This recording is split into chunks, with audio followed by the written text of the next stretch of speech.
Right now, you've probably got 3 or 4 startup ideas sitting in open browser tabs. And you keep telling yourself that once you figure out which one is the winner, that's when you'll really commit.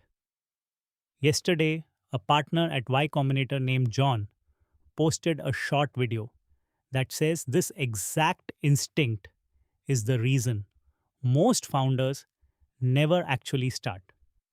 I watched it and then I did something with it.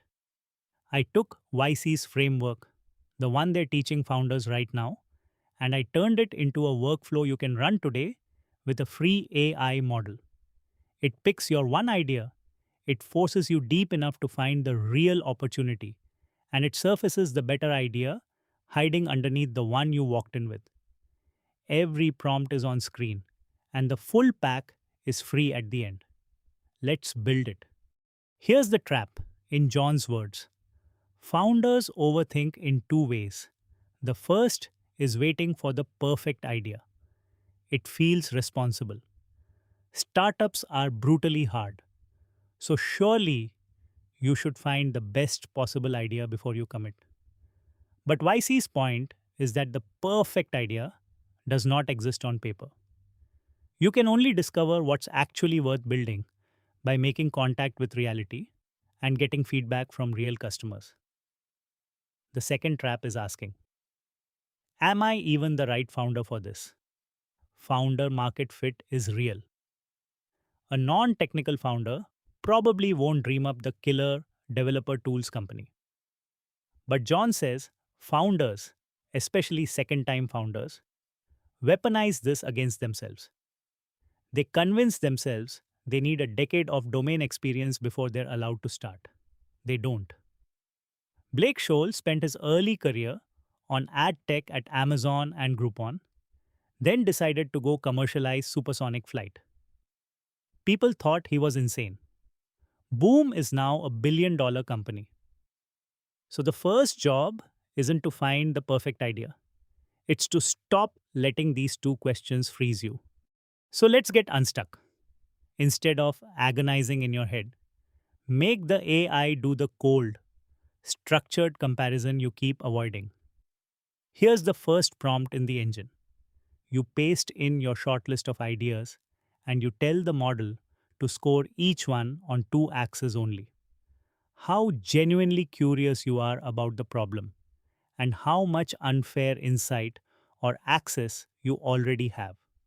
Not market size, not how big the exit could be, just curiosity and unfair advantage.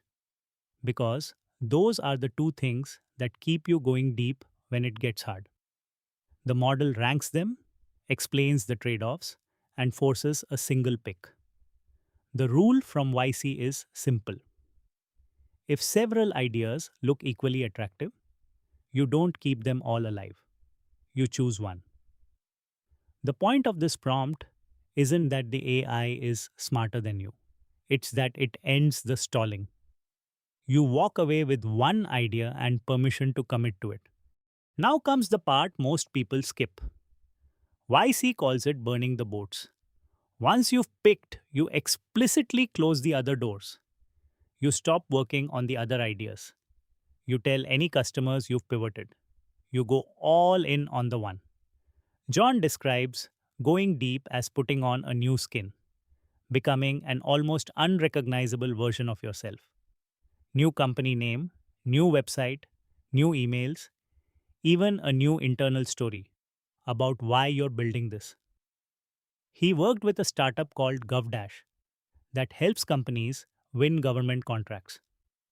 They pivoted at least 5 times before landing on it, and every single time they changed their name and how they talked about their mission.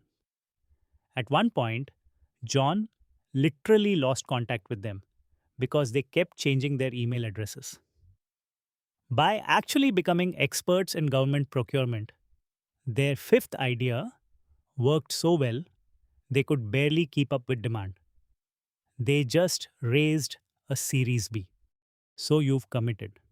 How do you know if you're actually going deep or just telling yourself you are? John gives one brutal test. Could you run your customer's business? Say you want to build voice agents for cleaning companies. The question isn't whether you talk to 20 owners. It's this: if I dropped you into a cleaning business tomorrow, would you know how to run it? Do you know their daily fires? Do you know if answering the phone is even a top 5 problem? Do you know how much money they lose when a call goes unanswered and what they'd pay to never lose another one? This is where AI becomes a genuine unfair advantage. And here's the second prompt: you tell the model to act as a skeptical owner of that exact business and to walk you through a brutal day in their life, hour by hour, naming every fire and what it costs them. Then you flip it. You ask it to generate the 20 questions a true expert could answer that a tourist couldn't. Those become your interview script for real customers. The AI doesn't replace talking to humans. It makes sure that when you do, you ask like an insider instead of a tourist. The goal, in John's words, is a tight loop. Understand the customer, ship something, understand them deeper, ship something better. Once you're deep, YC gives three filters to know if the idea is worth continuing in the AI era. The first: a great idea today sits right at the edge of what models can do. That means your product might barely work on the best models that exist right now, but it clearly gets better as they improve. Here's why that's gold. If you understand exactly which bottleneck is holding your product back, then solving that bottleneck can become the entire company. This is Paul Graham's old line: live in the future, then build what's missing. So the third prompt asks the model to map your idea against current frontier capabilities and name the single biggest thing it can't reliably do yet for your use case. That gap is your radar. If models get better and the gap closes on its own, you ride the wave. If it doesn't close, that unsolved bottleneck might be the actual business hiding inside your idea. The second filter: the best ideas verticalize, meaning they eventually sell an outcome, not just software. Think about it. In the AI era, the cost of producing software is racing towards zero. So, software for X stops being the valuable part. What becomes valuable is customer trust, licenses, regulatory permission, and owning the outcome. YC's blunt version: if you want into insurance, don't build software for insurance companies. Be the insurer. Don't sell back office tools to banks. Be the bank. A YC company called Corgi did exactly this. They refused to just be a tech enabled broker because that's owning a sliver. Instead, they went after the whole commercial insurance stack, from underwriting to customer service, and even acquired an insurance carrier during their batch to pull it off. So the fourth prompt pushes your idea down the value chain and asks, what's the full outcome my customer actually wants? And what would it take to own that outcome instead of just selling them a tool? The third filter is the one that separates the toys from the companies. Your idea should be the most ambitious version of itself. Here's the counterintuitive part: the cost of chasing a wildly ambitious idea and the cost of chasing a modest one are roughly the same. Both are brutally hard. Both eat your time and your life. So you might as well aim at the version that, if it works, rewrites a whole sector of the economy.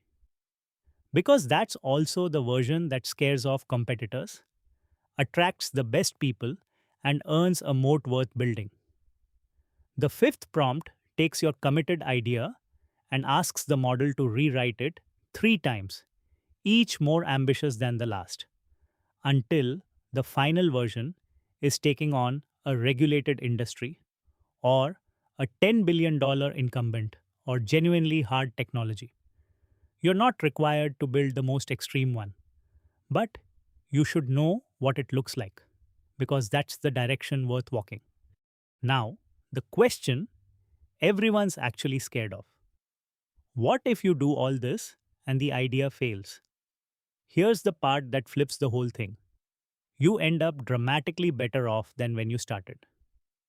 You have real, unambiguous customer data. You know whether there was ever a hair on fire problem here or whether you just talked yourself into one.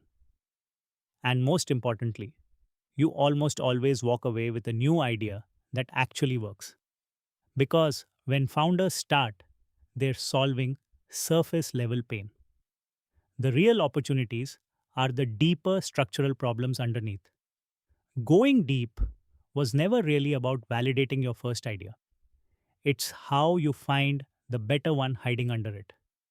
So the last prompt in the engine is a postmortem. You feed in everything you learned and you ask the model to name the deeper structural problem your customers kept circling, the one nobody has built for yet. That answer is often the real company. So here's the whole engine. Stop hunting for the perfect idea and just pick one. Burn the boats. Get deep enough that you could run your customer's business. Run it through the three AI era filters. Edge of the models, own the outcome, most ambitious version.